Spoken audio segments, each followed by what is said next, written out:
Jadi kadang-kadang orang nanya ya, kalau udah disuruh cuci darah, keluarganya nggak mau, terus gimana solusinya? Ya diedukasi ya, jadi jalan keluarnya cuma itu ya. Karena kalau misalnya memang dia tunda-tunda, ya nyawanya yang melayang gitu. Jadi ini serius ya, aku pernah kenal sama satu orang gitu ya. Ayahnya itu meninggal hanya karena hal konyol ya, karena takut cuci darah. Nempuh pengobatan alternatif. Ya bukannya sembuh, jadi nggak keruan. Akhirnya meninggal. Dan saya harap ini nggak terjadi di keluarga kalian ya. Jadi memang resikonya gede ya. Kenapa sih? Karena di dalam darah yang nggak dicuci, pertama racun yang tinggi akan menyebabkan kita tuh jadi nggak sadar.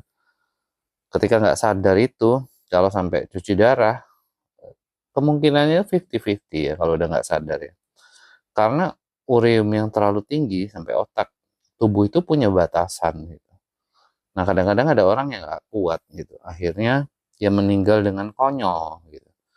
Terus kalau cairannya udah nggak bisa dibuang juga nih ya, kan udah bengkak tuh badannya, kan berarti cairan tuh udah ngerembes kemana-mana. Kalau masuk ke jantung, serangan jantung, masuk ke paru, sesak. Nah kalau udah sesak, biasanya ditolong ventilator. Ventilator tuh kemungkinannya 50-50 juga kehidupannya. Jadi ya tips triknya cuma bisa melalui edukasi, sama yang kedua melalui hipnosis ya. Jadi pada saat dia tidur, sebelum jelang tidur itu disugesti terus. Sampai dia tidur itu sugesti terus, diedukasi pada saat dia tidur.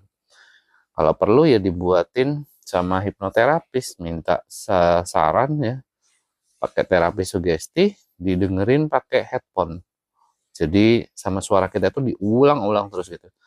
Jadi bahwa Bapak harus cuci darah, kalau Bapak nggak menjalani cuci darah, resiko Bapak itu terlalu besar. Bapak kan nggak mau besok bisa apa sampai meninggal gitu ya. Jadi umurnya lebih pendek dibandingkan yang nggak cuci darah. Kalau orang yang cuci darah dan bisa menjaga kondisi keseimbangan cairannya, makanannya juga bagus, maksudnya bisa dijaga, ya pasti tentu ya dengan seizin Tuhan juga umurnya bisa panjang ya.